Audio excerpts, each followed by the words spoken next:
Hey guys, welcome back to my channel. Today I have a video for you guys, a story time actually for you guys. And this is a story time, as you can tell from the title, of how I got scammed to the T. Scammed, girl. Okay, so I'm gonna jump right into it. So basically, I got scammed into making a dress for someone. So this girl I know, her name is Audrey. I was making a dress for Audrey. Audrey messaged me and was like, "Oh, can you sketch a dress for me because I'm having, an 18th birthday party and like an equivalent to a sweet 16, but for your 18th birthday." So she was like, "I'm having an 18th birthday party, and I would like if you could sketch me a dress, not make it, but sketch it for me." And I should have charged her because when you sketch something for someone, they need to pay you. But I was being naive and like young and nice, and I was like, you know what? Okay, I'll sketch the dress for you. So I sketch her it, and she's like, "Oh my gosh, this is perfect, thank you," because she was gonna get someone else to make it.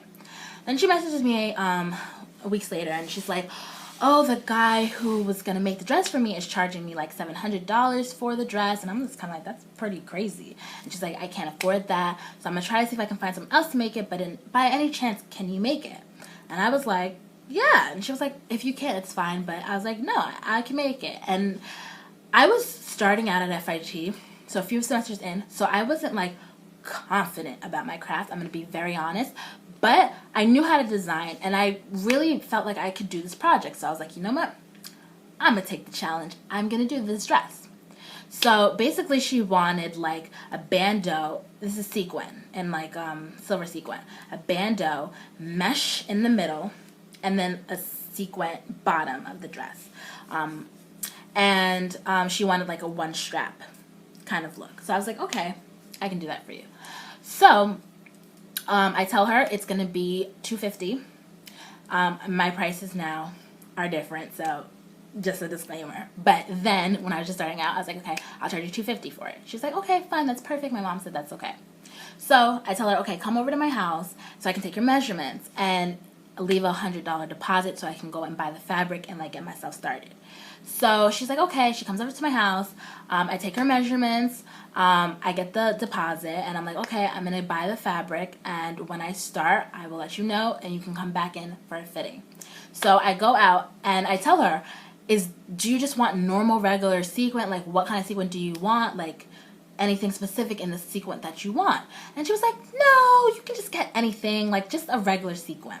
So that's what I do. I just get a regular sequin, which is also another thing. Like, if you want me to make something for you or anyone to make something for you, make sure you're the one buying the fabric or you're getting swatches of the fabric. And don't just let people shop for you, because if you let people shop for you and they get something you don't like, then that's on you. So I went and I got the fabric because she was just like, any sequin fabric, and there's a lot of sequin fabric.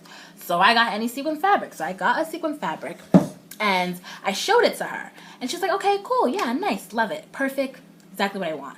Now, her mom was paying for the dress, and the mom is the one who's really like, okay?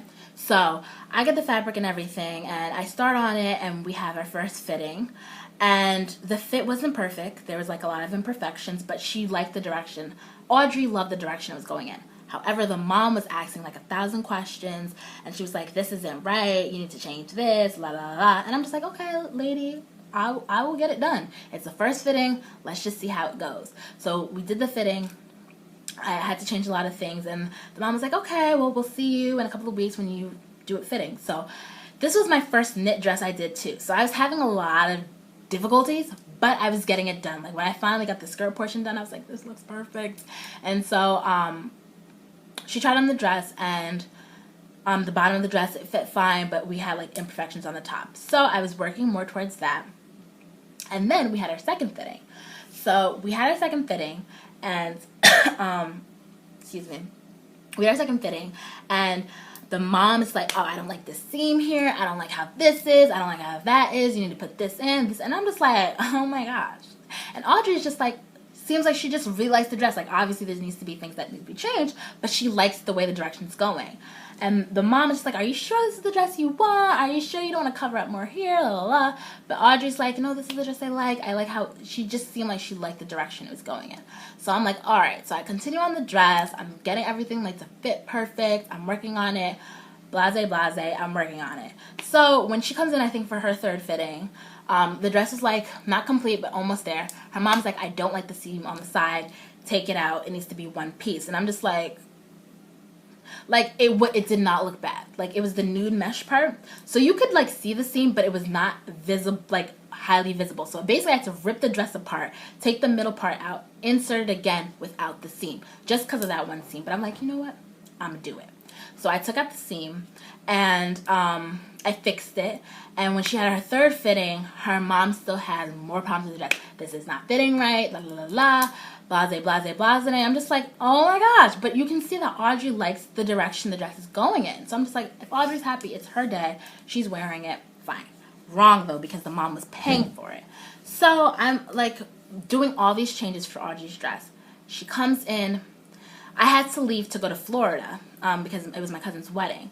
So I told her to come to my house the day before I was leaving to go to Florida so I could give her the dress. Like, you could have your fitting, see how it looks, and you can take the dress with you, because I finished. I stayed up all night working on that dress.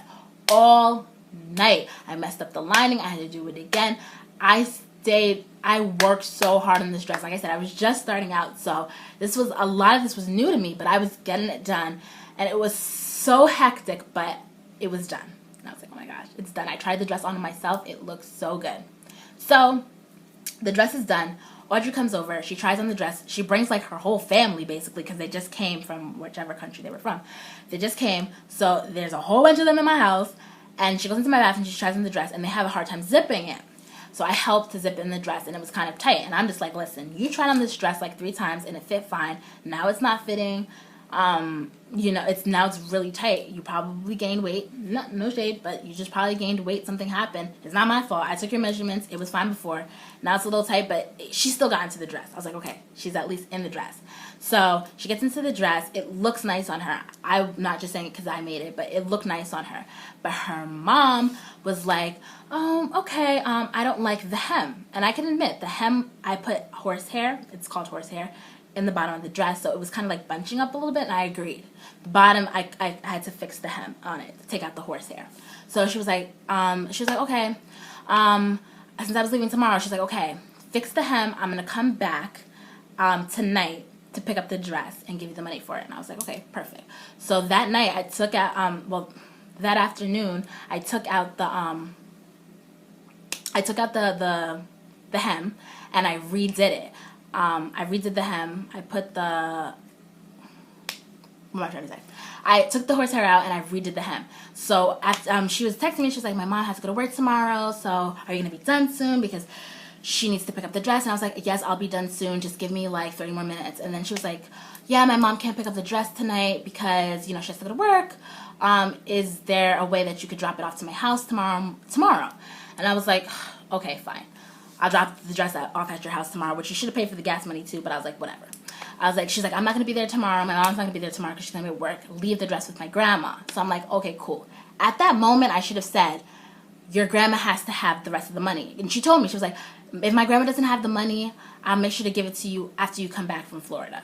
And I should have been like, no money, no dress. But instead, I trusted her because I knew her. So I was like, you know what? I'm sorry. I'm just trying to see if it's still recording. Okay. So I was like, you know what? Fine. I'll just drop the dress off. So I finished the dress that night.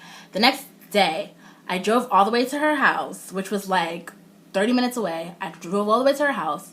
I gave her the grandma dress, and she didn't have the money on her. And I was just like, really? Okay, fine. I'll get it when I come back. So the day of her event, I text her, and I'm just like, I hope you like the dress. Thank you for allowing me to do the dress for you. When I come back, I'll let you know so that you can give me the rest of the money. Enjoy your night. Have fun, blah, blah, blah. She did not respond back to me. So I'm just like, that's a little strange. And then I see on her social media while I'm in Florida that she didn't wear the dress I made for her. And I'm just like, okay. But she was saying that she might wear the dress to prom because she thought it was more of a prom dress. So I was like, okay, maybe she's gonna wear it to prom. So I get back from Florida and I text her and I'm just like, hey, I'm back. When you want to give me the money, blah, blah, blah. And she was like, well, actually, the dress has a hole in it and I couldn't wear it. And I'm just like, what? A hole? And she was like, yeah, there was a hole in it, so I couldn't wear it. And I'm just like, you gotta be kidding me, because I know I did not give this girl a dress with a hole in it. There was no hole in it. And she was like, yeah, I couldn't wear it because there was a huge hole and I couldn't fix it, blah, blah, blah. And I'm just like, this is a damn lie, because there's no way I would give you a dress with a hole in it. And if there was a hole in it, you would have seen it and you would have told me right away, even if I was in Florida. So now you want to tell me when I come back? So it was like this whole debate. I called her mom and she was like, you didn't make the dress right. You don't know how to sew. You don't know how to make it right. The dress was not good. And I'm like, you came to my house for how many damn fittings? And now all of a sudden, when the dress is done, you want to be like, oh, it's not good? So I was like, you know what? Whatever. I got my mom to talk to her. It was like a whole back and forth battle, but she was like, nope, I'm not paying for it. And I was just like, I worked so hard on this dress and you're not even going to pay for it? And there was nothing I could do. I didn't write his contract. I didn't do anything. And so I just had to deal with the fact that she got a free dress, basically, and she put a freaking hole in it. And I was so mad. Not her necessarily, but whomever did it. I was just so mad because I worked so hard on that dress and I didn't get paid for it. So, lesson learned for all you designers, make sure you have a contract. Make sure you get a deposit. Make sure you have a mid-deposit and you get your final payment before you hand your client the dress.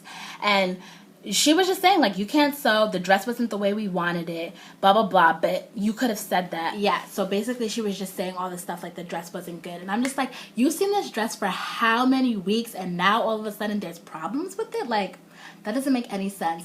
And, you know, she was trying to diss my craft, but it's like, if it was really that big of an issue, you would have said that a long time ago and been like, sorry, you know, I see that you're not, you know, doing what we want to see, so we're going to move on to someone else. But you wait till the last minute when the dress is already finished, and then she had the nerve to say the fabric was cheap. It's cheap all of a sudden at the last minute? And first of all, you said you didn't wear the dress because there was just a hole, and now all of a sudden you're not wearing the dress because of all these other problems, so miss me with that. But anyway, like, I ended up losing because I didn't get paid for it, and she ended up keeping the dress too, which was so annoying because that was my first client, my first ever dress, and I got played. But that's just to go to show, like, learn from my experience, people, especially if you're a designer, makeup artist, hair stylist, anything. Make sure you and your client are always on the same point. If they start to act funny, if they start to complain about a whole bunch of stuff, just cut them off and be like, sorry, I'm sorry, I can't work with you anymore because obviously we're not seeing eye to eye. And make sure you get paid. Do not finish your service without you getting paid, because people will try and play you. So that was my story time on how I got scammed, learned from my mistake, and now I know contract, because I would have took her to court if I had one. But make sure to have a contract as well, no matter how close they are to you. Make sure you have a contract. So thank you guys for watching. Thumbs up this video if you liked it. Don't forget to subscribe as well. And thank you so much for watching. I cannot wait to speak to you guys next time. Bye.